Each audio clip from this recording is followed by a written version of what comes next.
Em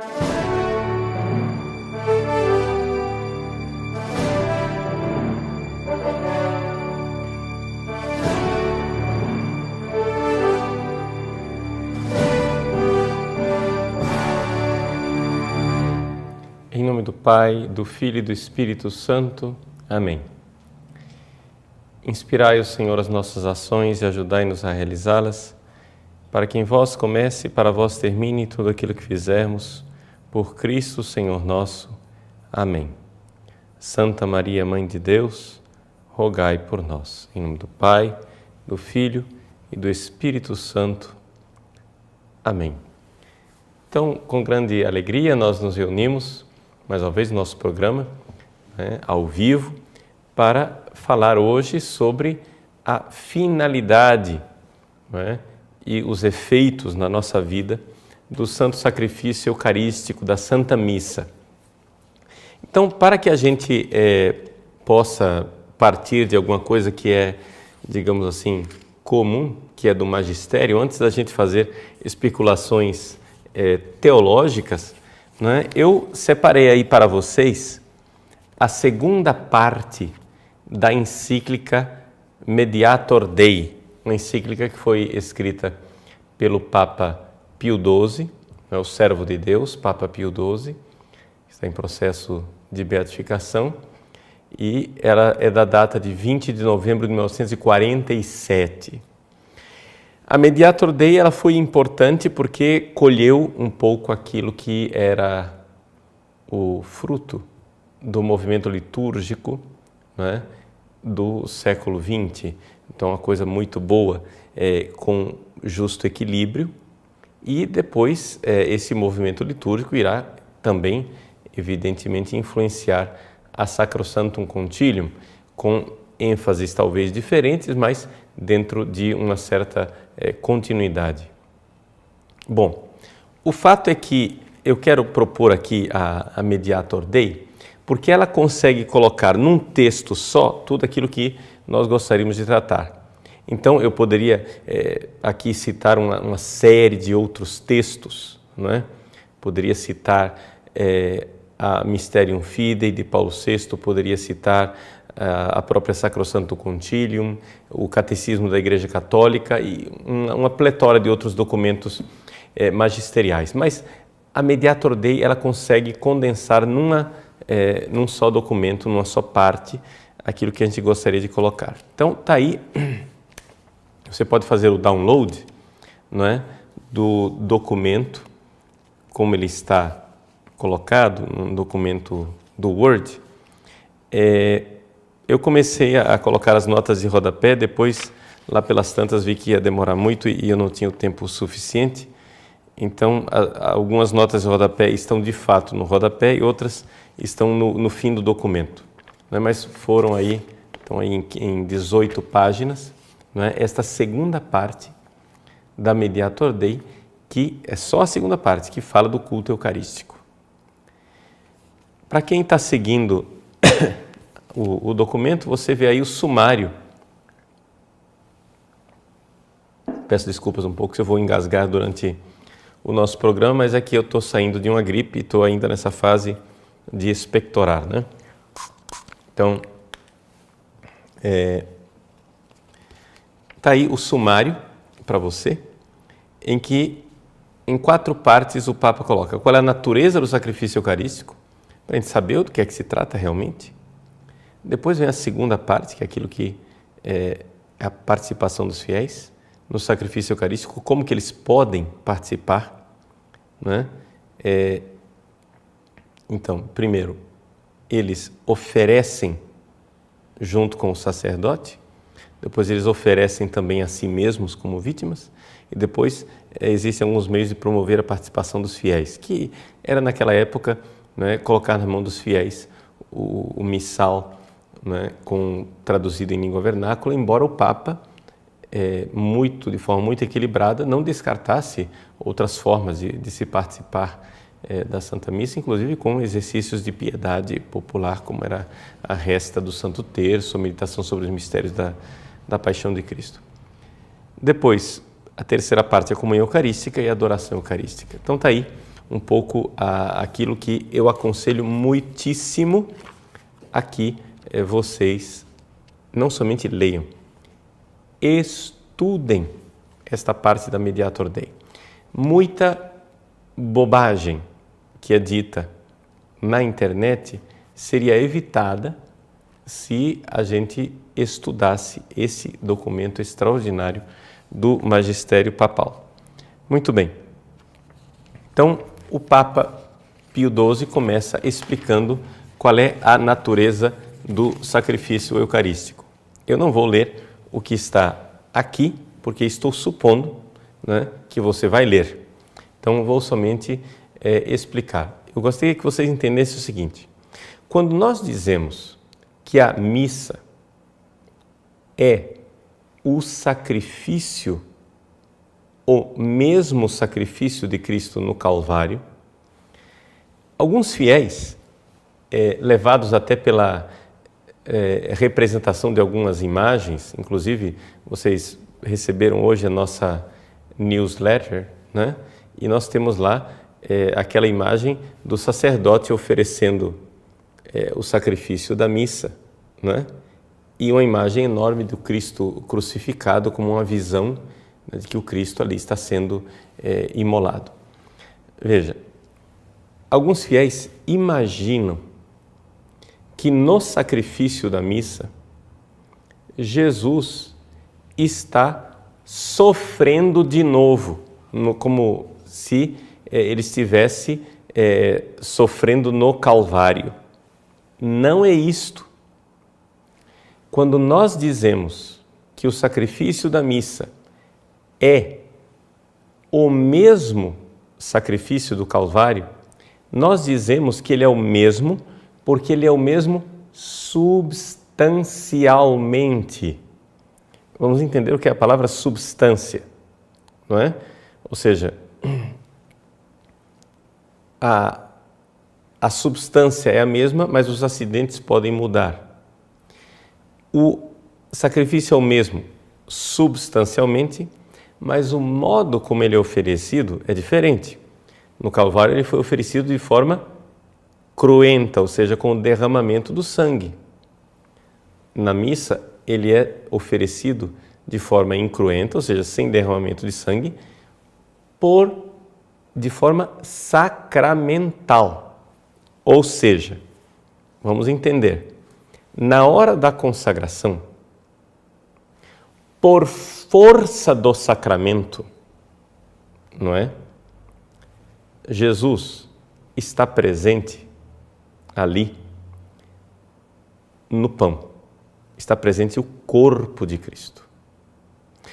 Vejam só, aqui para explicar a doutrina da Igreja, vamos recorrer à teologia de Santo Tomás de Aquino. Santo Tomás de Aquino explica que são duas coisas diferentes. A presença de Cristo por força do sacramento e a presença de Cristo por sua natureza, ou seja, na realidade das coisas. Então, por força do sacramento, no pão está presente o corpo de Cristo. Agora, pela natureza das coisas, não é?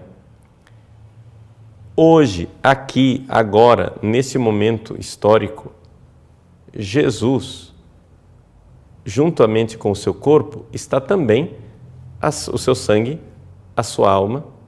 Por quê? Porque Jesus está ressuscitado.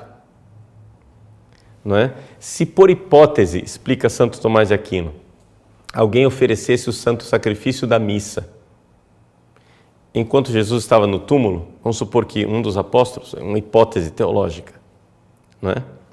Se na hipótese teológica um apóstolo fosse lá celebrar a missa enquanto Jesus estava no túmulo, morto, então, por força do sacramento, Jesus estaria presente ali somente o corpo, porque naquele momento o corpo estaria separado da alma, não é? Portanto, estaria morto. Mas isso não aconteceu, isso era só uma hipótese, isso é uma elucubração, assim, uma hipótese teológica. De fato, todas as vezes que se celebra a missa, quando por força do sacramento você tem lá o corpo, por concomitância você tem o sangue, a alma e a divindade. Aí você vai e consagra o vinho. Por força do sacramento, o que está lá presente é o sangue. Atenção, o corpo não está presente no vinho por força do sacramento, mas está presente realmente pela realidade dos fatos, ou seja, pela natureza das coisas, porque hoje Jesus está vivo, glorioso no céu. Então, na hora em que você consagra o vinho, por força do sacramento está lá o sangue e, por concomitância, o corpo, a alma e a divindade. Então, na hora da consagração na missa, quando você, por força do sacramento, tem o corpo e por força do sacramento tem um sangue separado do corpo, por força do sacramento, você tem sacramentalmente o quê? O sacrifício do Calvário, que substancialmente é o mesmo. Por quê? Explica o Papa Pio XII na Mediator Dei. Porque a vítima é a mesma, o sacerdote é o mesmo, não é? Existe ali uma separação do corpo e do sangue, portanto, uma imolação, mas essa imolação se dá por força do sacramento, por isso, de forma incruenta. Para que ninguém ache que eu estou dizendo heresia, porque certamente tem algum ignorante, né, na internet que sempre imaginou que na missa Jesus estava lá sofrendo, não é? Porque você viu na pintura lá Jesus crucificado. Então, para que você não comece já a dizer bobagens, não é? Então vamos lá ler a encíclica Mediator Dei de Pio XII, no número 63. Veja o que Pio XII diz. Número 63, está na página 2ª do documento que eu mandei. Também idêntica é a vítima, isto é, o Divino Redentor, segundo a sua humana natureza e na realidade do seu corpo e do seu sangue. Diferente, porém, é o modo pelo qual Cristo é oferecido. Na cruz, com efeito, ele se ofereceu todo a Deus com seus sofrimentos, e a imolação da vítima foi realizada por meio de uma morte cruenta. Toda vez que aparecer a palavra cruenta, você entende derramamento de sangue, não é? Livremente sofrida. No altar, ao invés, veja o que o Papa está dizendo, não é Padre Paulo, é o Papa. Por causa do estado glorioso de sua natureza humana, atenção, o estado glorioso de sua natureza humana, a morte não tem mais domínio sobre ele. E aqui o Papa está citando, né, Romanos 6, versículo 9. E por conseguinte, não é possível a efusão do sangue. Mas a divina sabedoria encontrou um modo admirável de tornar manifesto o sacrifício do nosso Redentor nos sinais exteriores que são símbolos de morte. Então nós temos ali os sinais exteriores, símbolos de morte, que é um corpo separado de um sangue. Portanto, por força do sacramento, o que você tem é a presença do corpo. E logo depois, por força do sacramento, o que você tem é a presença do sangue. Ora, um corpo separado de um sangue por força do sacramento é um sacrifício. Mas é um sacrifício sacramental. Não é? Ali, no corpo, está o sangue, a alma e a divindade por concomitância pela natureza das coisas. E ali, no sangue, está o corpo, a alma e a divindade por concomitância pela natureza das coisas. Então, vamos entender o que é que acontece na Santa Missa. A Santa Missa é substancialmente o mesmo sacrifício, acontecido já não de forma cruenta, mas de forma sacramental. A substância é a mesma. Para que você faça uma reflexão teológica a esse respeito, eu coloco aí à sua disposição, né, um artigo em italiano escrito, né, por padre Stefan Martin Philipp, dominicano, que tem o seguinte título: Christus Passus na doutrina eucarística de Santo Tomás de Aquino. Para quem lê italiano, está aí em 14 páginas, explicada a teologia de Santo Tomás, para quem quiser estudar. Santo Tomás deixa com toda clareza o seguinte, que na missa nós temos o Christus Passus, ou seja, o Cristo, não é, que sofreu. Mas ele não diz o Christus Patiens, ou seja, São Tomás de Aquino não diz o Cristo sofrendo, porque Cristo já não sofre. Portanto, quando nós dizemos que a missa é a oferta do sacrifício do Calvário, do mesmo e único sacrifício do Calvário, nós dizemos que, de fato, é o mesmo sacrifício, idem, porque é o mesmo substancialmente. Precisa estudar filosofia para entender a diferença, né? Substancialmente é o mesmo, idem, idêntico. Porém, existem diferenças. As diferenças não são substanciais, são acidentais. Essa diferença acidental está no modus, na forma como é oferecido aquele mesmo sacrifício. Lá, oferecido, não é? De forma cruenta, em que um corpo estava sendo separado realmente do sangue. Aqui, de forma incruenta, onde o corpo está sendo separado sacramentalmente do sangue, o modo, não é?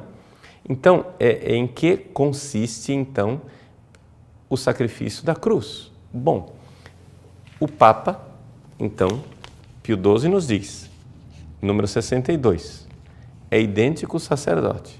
Número 63, é idêntica a vítima. Número 64, são idênticas as finalidades. E é aqui que eu gostaria, então, de colocar o centro da minha explicação de hoje. Qual é a finalidade do sacrifício da cruz? Que tem igual finalidade também o sacrifício da missa. Isso pode inspirar também a nossa forma de nós nos oferecermos a Deus. Bom, são 4 finalidades. Essas 4 finalidades, 2 delas não passarão e continuarão por toda a eternidade. E 2 delas irão passar quando passar esse mundo. Ok? Primeira finalidade, o Papa coloca ali no número 64 como a glorificação. Podemos usar a palavra que se usa geralmente na teologia, adoração. O segundo, ação de graças. Então, essas 2 finalidades não irão passar, são eternas. Agora, além disso, a terceira finalidade, número 66, expiação ou propiciação. Podemos resumir as 2 coisas num só conceito de reparação, né? E o quarto é a finalidade de impetração, não é? Ou seja, de pedido, de súplica. Então, as 4 finalidades do sacrifício de Cristo na cruz: a adoração, ação de graças, reparação e súplica. Essas 4 finalidades, elas aconteceram na cruz. E, já que é o mesmo sacrifício substancialmente, essas 4 realidades estão presentes também na missa. Então, na missa, aqui é que vem a coisa mais importante. Por mais que eu tenha ali um sacerdote indigno, eu tenho um sacerdote principal que é Jesus, que é quem está oferecendo o santo sacrifício da missa.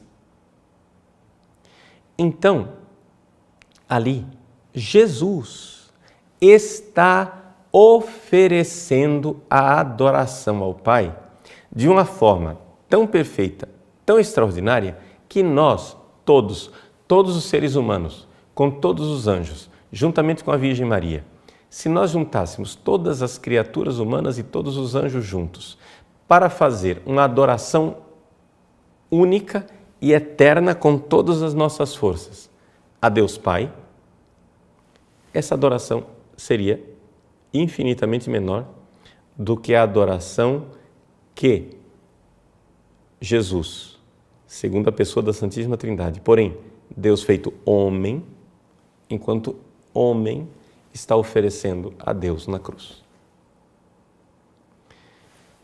Veja, sempre aqui, nota de rodapé.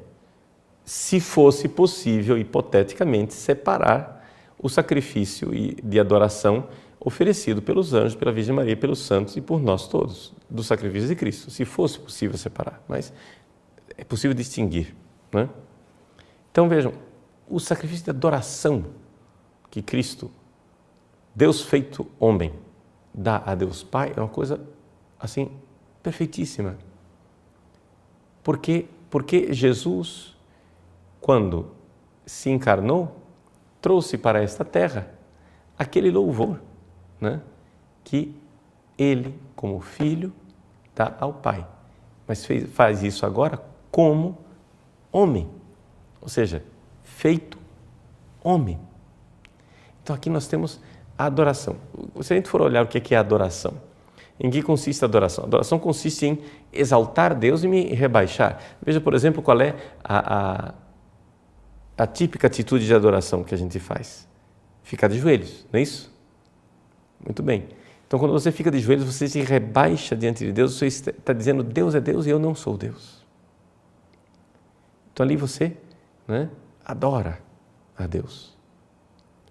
Jesus se rebaixou na cruz, mais do que qualquer um de nós poderia se rebaixar, né? Ele se esvaziou a si mesmo, ekenosen, fazendo-se servo, tomando a forma de servo, obediente até a morte de cruz. Ele se rebaixou. Por isso Deus o exaltou sobremaneira, diz a carta aos Filipenses, capítulo 2. Mas esse rebaixamento é adorador, porque enquanto homem, ele faz o contrário. Jesus é o anti-Adão, né? Ou seja, enquanto Adão é soberbo, quis ser Deus sem Deus, Jesus, sendo Deus, se fez homem. O caminho é exatamente o contrário, não é? Porque Adão, soberbamente, seguiu o caminho de Satanás, né? Sereis como deuses.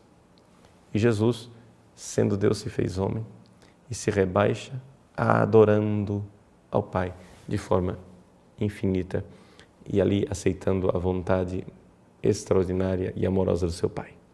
Então, o sacrifício de adoração que Jesus faz na cruz é extraordinário.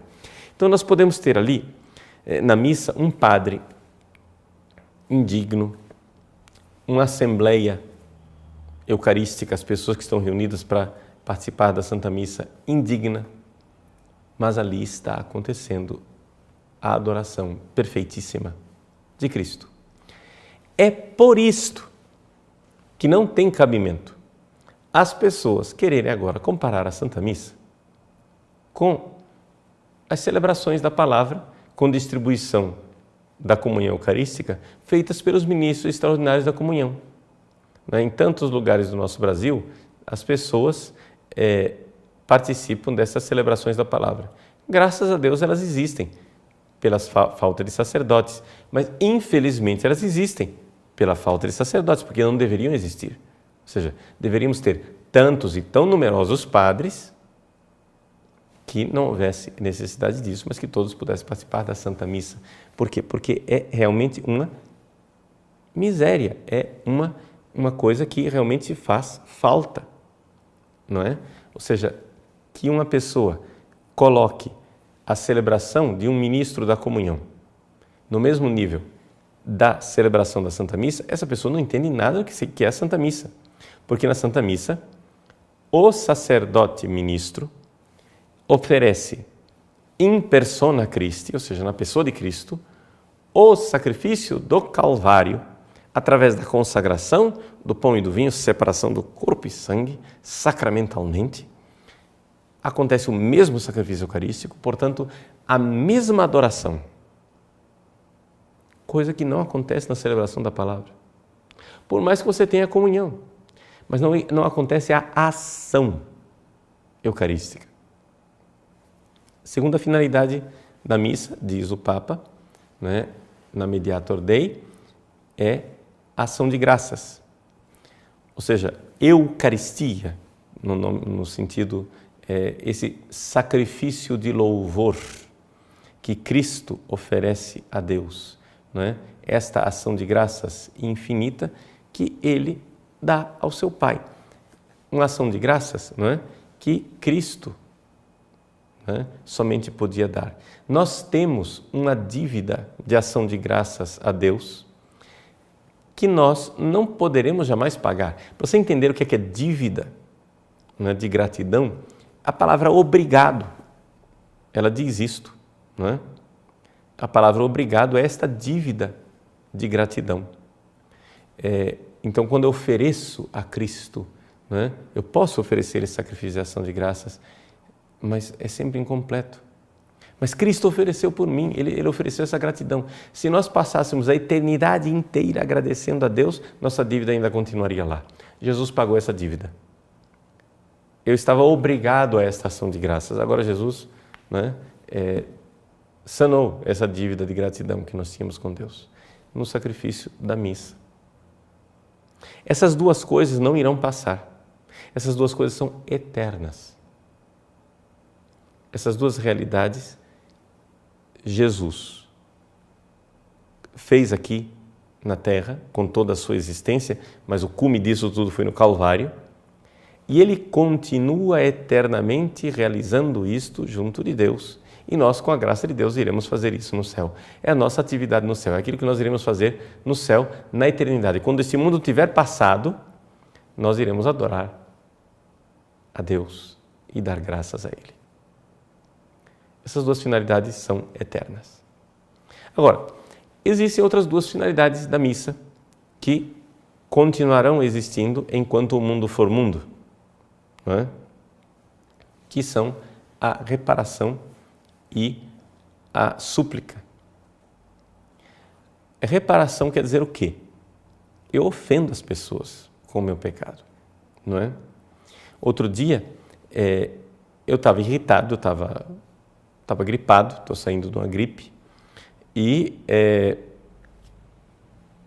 por causa da irritação física, sei lá o que é que foi, eu me irritei com uma pessoa, aí logo em seguida minha mãe telefonou e me pegou naquela situação irritada e eu fui grosso com a minha mãe. Fui grosso. Pois bem, quando eu fiquei irritado no telefone com a minha mãe, em seguida, né, eu telefonei para ela de novo e disse: mãe, eu quero pedir perdão, não é? Porque eu me irritei com você, né? Eu fui grosso no telefonema. Aí minha mãe respondeu: foi tão grosso que eu nem percebi. É o jeito dela de dizer: nem liguei, né? Mas eu fui grosso e eu pedi perdão, eu reparei a ofensa, né? E você sabe como é isso? Você sabe que as pessoas esperam a reparação, não é isso? Pois bem, com o meu pecado eu ofendo a Deus e Deus espera uma reparação. Só que acontece o seguinte: essa minha reparação, ela nunca vai ser completa, não é? Então, Jesus oferece a reparação perfeita ao Pai, ao coração do Pai. As ofensas da humanidade são imensas, mas a reparação de Cristo na cruz é infinita. Então é como se fosse uma gota d'água que cai no braseiro ardente do amor de Deus. Então Cristo, né, Ele sempre oferece ao Pai essa reparação de forma extraordinária. E finalmente a súplica, né? como diz a carta aos Hebreus, ele está diante de Deus intercedendo por nós. Essa intercessão, né? Esse pedido. Então vejam só, isso significa que quando eu ofereço a Santa Missa, não é? Esse sacrifício de Cristo, que já foi suficiente para salvar a humanidade inteira, é um sacrifício, no entanto, do qual eu devo tomar posse, não é? O Papa diz isso com toda clareza na encíclica, não é? No número 70. Ele diz assim: este resgate, porém, não teve logo seu pleno efeito. É necessário que, depois de haver resgatado o mundo com elevadíssimo preço de si mesmo, Cristo entre na real e efetiva posse das almas. Ou seja, Jesus já me resgatou. Só acontece o seguinte, eu preciso tomar posse disso. Mais do que isso, Ele precisa tomar posse de mim, como meu Senhor. Então, quando eu participo da Santa Missa, não é? De alguma forma, é como se, o Papa faz aqui uma metáfora muito bonita, é como se o Calvário fosse uma piscina, piscina do sangue de Cristo. E todos os fiéis devem entrar nela para se purificar. E se nós não entrarmos nessa piscina, não é? Embora nós tenhamos sido salvos, a salvação não acontece para nós. Então, participar da missa é a forma como Deus quis que nós pudéssemos tomar posse desse sacrifício do Calvário, né?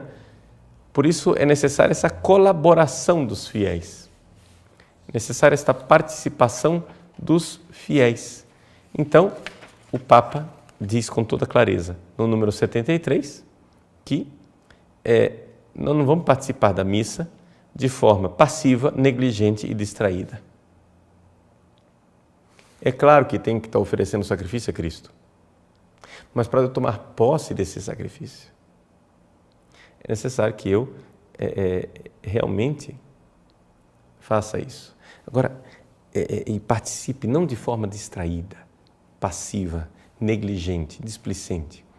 Eu, como padre, preciso tomar posse disso e você, como fiel. Então, para entender, é evidente que Jesus na missa reza. Mas quão mais salutar é para nós se nós rezarmos com Ele, unirmos nossa oraçãozinha à oração dEle. É evidente que Jesus repara infinitamente os nossos pecados, mas quanto melhor é se nós também, junto com Ele, repararmos. É Cristo que adora, é Cristo que dá ação de graças, mas como é importante nós também adorarmos e darmos ação de graças. Então, essa nossa união com o sacrifício de Cristo na cruz. Agora, isso explica também e dá para nós. Isso explica também e dá para nós, né, uma grande luz para a forma de nós celebrarmos a missa. Ora, se na Eucaristia está acontecendo o sacrifício de Cristo na cruz, não tem sentido nós termos as missas como costumam ser celebradas, onde a comunidade está no centro. Não, a comunidade não está no centro da missa, o ser humano não está no centro da missa, porque o ator principal, a ação principal, não está sendo realizada nem pelo sacerdote celebrante, nem pela comunidade que participa. Ou seja, a ação principal está sendo realizada pelo o sacrificante principal, pelo sacerdote primário, que é Cristo. Então, não tem sentido, não é? Nós transformarmos a Santa Missa num jogral de mau gosto, não é? Por quê? Porque as pessoas têm uma visão protestante das coisas e acham que a missa é para ensinar alguma coisa, então fazem ali um jogral, um teatro, uma coisa, uma dança, um negócio assim, porque ali é tudo pedagógico. Mas não é isso. Nós estamos perdendo a noção daquilo que é a Santa Missa. Isso significa, então, que nós podemos, a partir disso, entender que nessas 4 atitudes, que são as finalidades, os efeitos principais da Santa Missa, pautar a nossa forma de celebrar.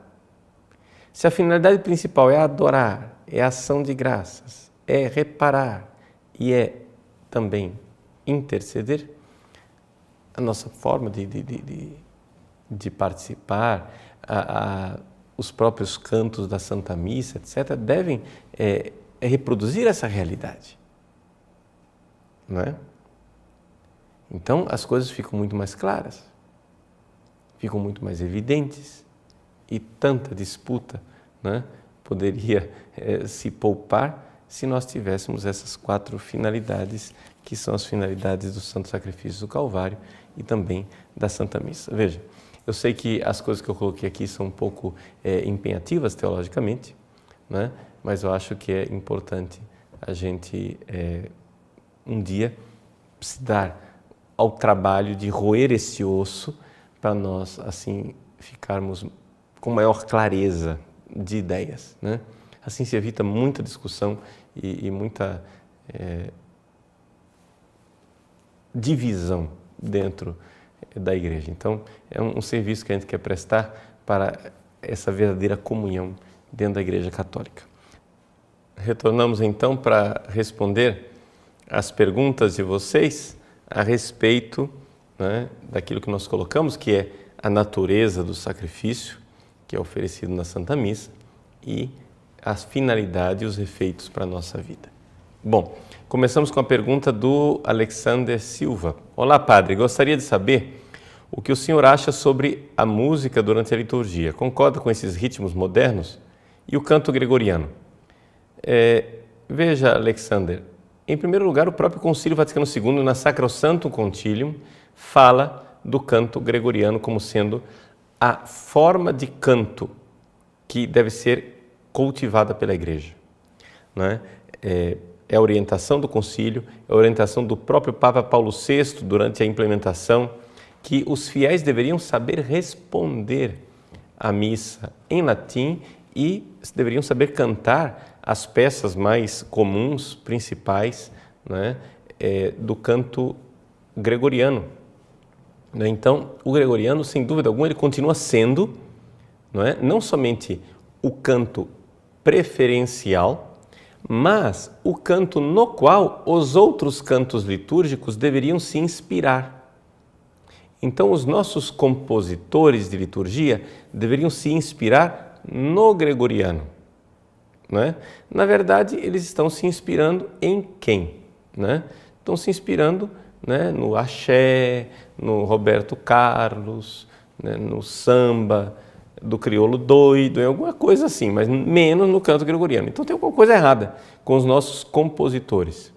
Vamos crucificá-los, vamos condená-los, vamos dizer que eles são pérfidos, etc. Não, é simplesmente uma falta de formação. E, infelizmente, às vezes também falta, não somente falta de formação, mas uma desinformação prestada por teólogos, maus teólogos, que têm por finalidade, exatamente criar uma confusão no meio de campo. Então, uma vez que nós sabemos o que é a natureza do sacrifício da missa, nós vemos o porquê o canto gregoriano, ele não somente é o canto preferido da liturgia, como também ele deve ser o canto que inspira as músicas litúrgicas. Ok? Oda Garcia. Padre Paulo, quando nos ajoelhamos diante de uma imagem de Nossa Senhora ou de um santo, qual é a diferença dessa atitude na adoração a Deus quando nos ajoelhamos? Olha, Oda Garcia, eu vou talvez escandalizar se eu disser que nenhuma. Por quê?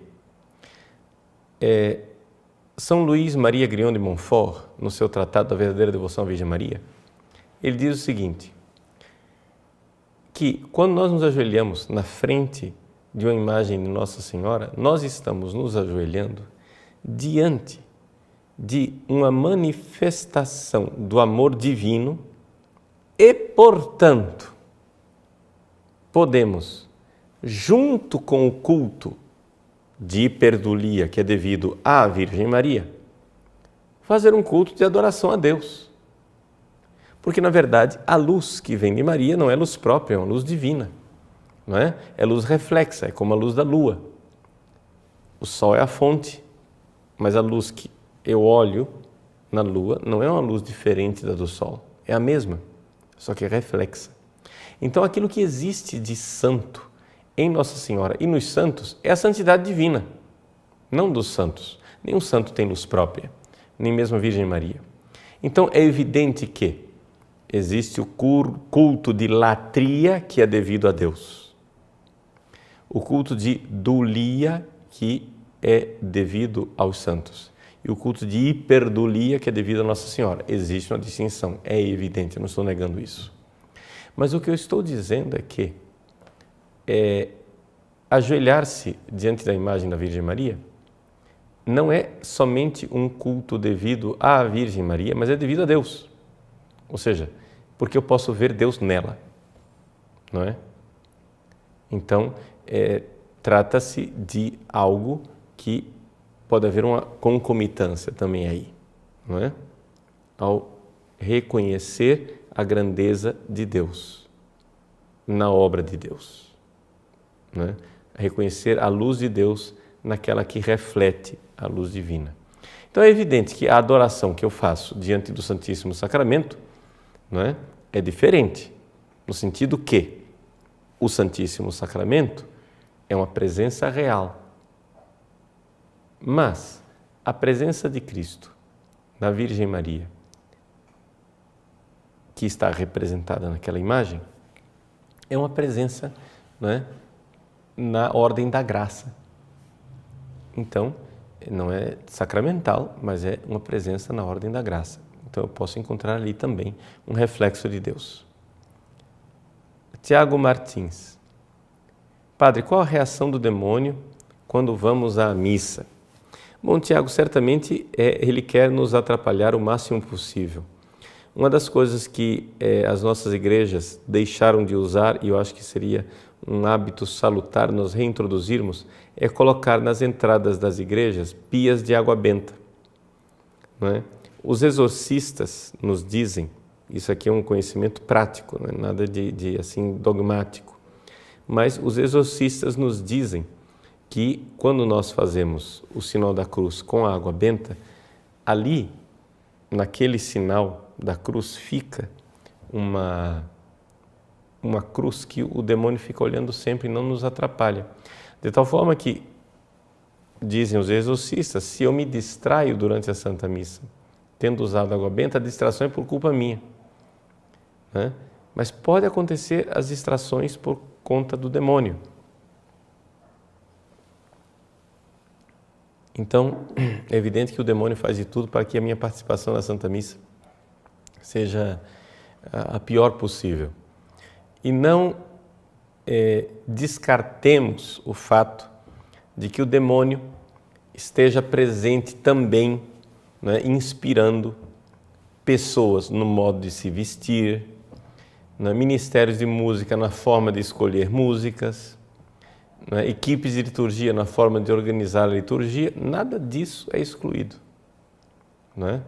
Porque ele sabe do grande valor da missa. Não estou com isso acusando ninguém, dizendo que certamente tudo isso é obra do demônio. Não vamos colocar tudo na conta do demônio, não, porque a maldade humana ela é capaz de fazer também muita coisa, não é? Então, Mariana Maciel. Padre, o que o senhor fala sobre missas de cura e libertação?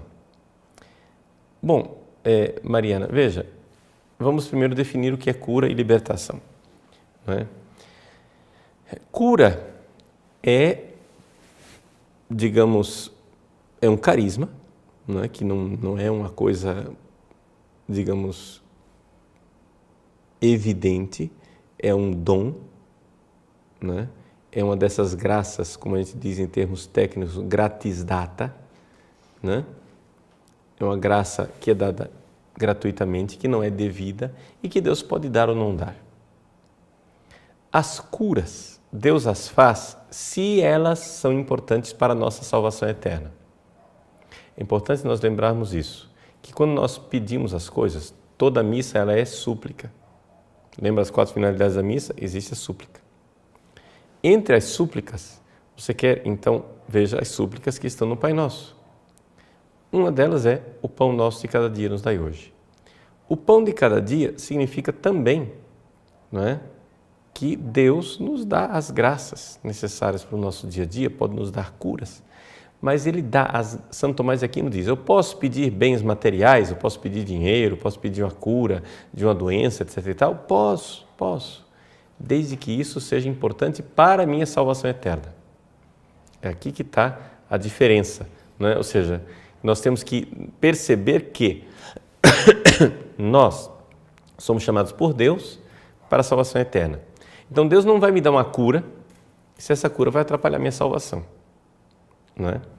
Então isso aqui é muito importante para o pessoal da renovação carismática, sobretudo que insiste tanto em curas, se livrarem um pouco dessa teologia protestante que diz que Deus quer curar todas as doenças aqui e agora. Não, isso não é verdade. Isso é falso. Deus não quer curar todas as doenças aqui e agora. Ele curará todas as doenças na ressurreição dos mortos. Não é? Então, aqui nós temos essa importante dado, importante informação para a nossa vida. Segunda coisa, quando nós pedimos as coisas, está lá no Pai Nosso, nós dizemos também, livrai-nos do mal. Não é? É a questão da libertação. Então, cura e libertação entram nessa realidade da súplica. Não é? Livrai-nos do mal, livrai-nos da ação do inimigo, livrai-nos da ação do demônio. Então, toda missa tem essa realidade de súplica, não é? Bom, por isso não é necessário, não é, dar títulos à missa. Essas missas do genitivo, ou seja, missas de alguma coisa, missa disso, missa daquilo, não é? Tira um pouco o foco daquilo que é o sacrifício redentor. A missa, ela deveria ser de todos e com toda essa riqueza que ela tem sempre. Então, deveríamos perder esse malveso de missa de movimentos, missa de não sei que espiritualidade. Não, a Santa Missa deveria ser a liturgia da Igreja, que é a liturgia de todos, não é? Sem essas variações que se inventam por aí, tá?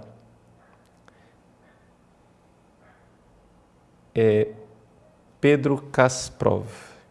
Padre, o que significa exatamente a liturgia, o salmo, o evangelho, o ofertório, no conceito de Santa Missa? Bom, veja, Pedro, eu não sei se eu entendi muito a sua pergunta, mas o que acontece é o seguinte, a missa ela é dividida em 2 partes, não é? A liturgia da palavra e a liturgia eucarística. Antigamente a liturgia da palavra era chamada missa dos catecúmenos e a liturgia eucarística era chamada missa dos fiéis. A primeira parte da missa, liturgia da palavra, chamada missa dos catecúmenos, ela é uma parte mais missionária da missa, não é? Então, é importante nós sabermos disso, que a parte da liturgia eucarística, aquela parte do ofertório para frente, ela realmente é o que a Igreja tem de mais precioso, porém, não deveria ser usada com tanta, digamos assim, prodigalidade como se faz hoje em dia. A minha opinião, aqui, atenção, não é nenhum documento da Igreja, é opinião minha, então cuidado. Então, a minha opinião é que não se deveriam multiplicar as missas em ocasiões festivas como se faz hoje em dia, não é? Antigamente, quando a sociedade inteira era uma sociedade católica, cristã, se podia fazer isso, não é?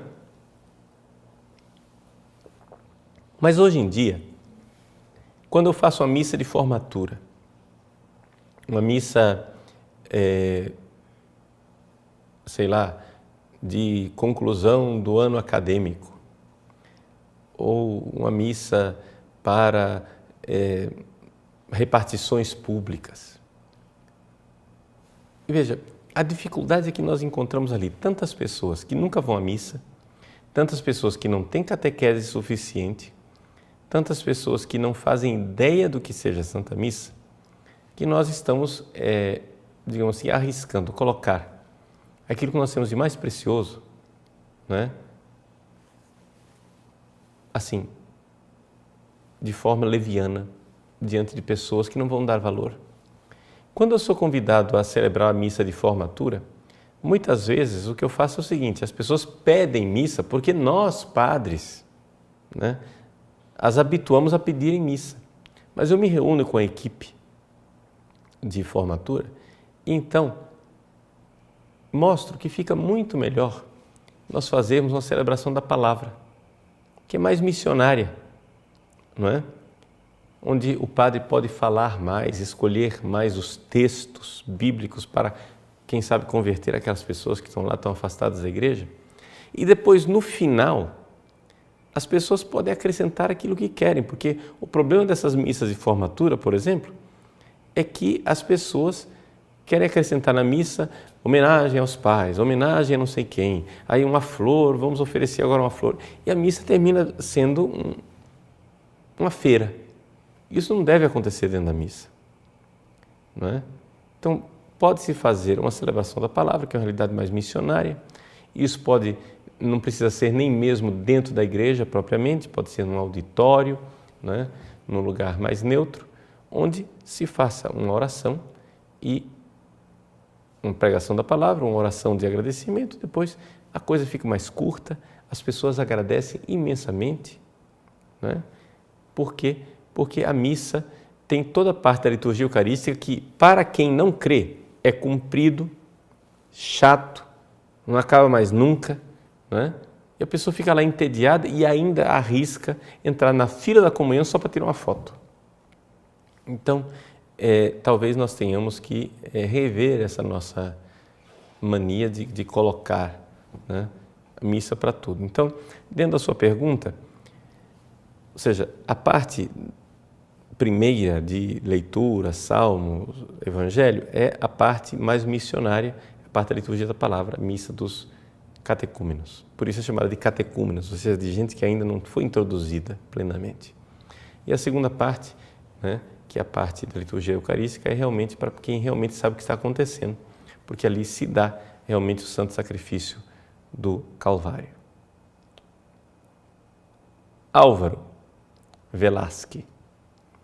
Uma amiga era casada somente no civil e hoje é separada, possui 2 filhos e mantém uma relação de amizade saudável com o ex-marido. Ela pode comungar e confessar? Olha, se é do jeito que você está colocando aqui, Álvaro, então sim. Ou seja, ela era somente casada no civil, se ela está vivendo, não é, a castidade, então confesse-se e comungue, não é? Então, assim, se há somente essa relação de amizade, não é? É evidente que ela possui um vínculo natural com este ex-companheiro, porque tem 2 filhos, mas ela não está obrigada a se casar com ele, não é? Se as coisas já não deram certos, então não tem por que agora, ou seja, não vejo um impedimento a não ser que ela seja especialmente culpada por alguma coisa nessa separação, que aí deveria se falar um pouco com o diretor espiritual para ver o caso concreto. Mas em linha de máxima, ela pode sim comungar e confessar. Angelina e Javan. Padre Paulo, sua bênção. A missa de sábado cumpre o preceito dominical sempre ou apenas quando somos impossibilitados de participar da Santa Missa do domingo? Veja, ela cumpre sempre o preceito. Se a igreja possibilitou, a igreja abriu as portas.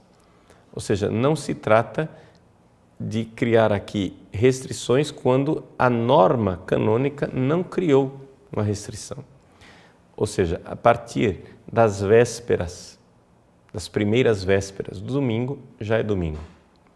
É uma forma pastoral que a igreja encontrou também de multiplicar a possibilidade de missa. Antigamente, antes do concílio, nós tínhamos missas somente de manhã, não é?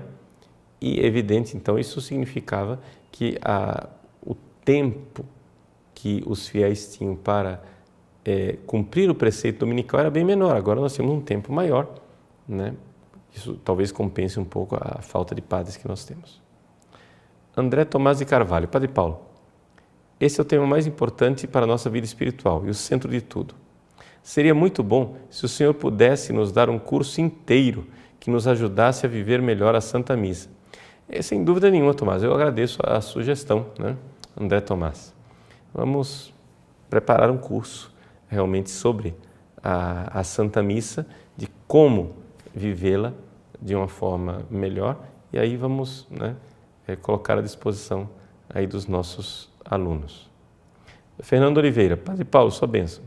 Os folhetos usados na missa são muito ruins no tocante ao encaminhamento da missa. O que o senhor acha do folheto e como mudar esses folhetos? Bom, veja, Fernando, eu sinceramente acho que folheto é uma coisa inútil, né? Sinceramente, eu não vejo nenhuma razão para que haja folhetos na missa. Se você acha importante, por alguma razão, porque existem alguns cantos especiais, ou quem sabe você vai cantar alguma coisa em latim e seria interessante que os fiéis tivessem ali a tradução portuguesa ao lado, né? Por alguma razão específica e determinada, então tudo bem, se justifica o folheto, não é?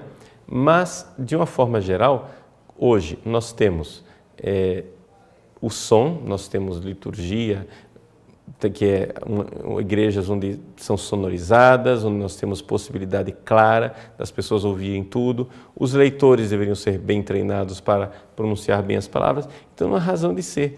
No próprio movimento litúrgico, né, a realidade de ouvir a palavra de Deus ao invés de lê-la, né, é muito importante. Então, eu não vejo razão para folhetos, né? A não ser que, novamente, havendo alguma coisa em latim ou algum canto especial, se coloca alguma coisa nas pessoas, para as pessoas. Mas isso aí, as paróquias, né, podem preparar para os seus próprios fiéis, né? Então, a resposta da sua pergunta é o seguinte: se dependesse de mim, esses folhetos litúrgicos que são usados para a celebração da Santa Missa, todos já teriam falido, porque eu não os compro e não os aconselho. Tá? Então, acho que paramos por aqui, porque o nosso tempo já vai se esgotando.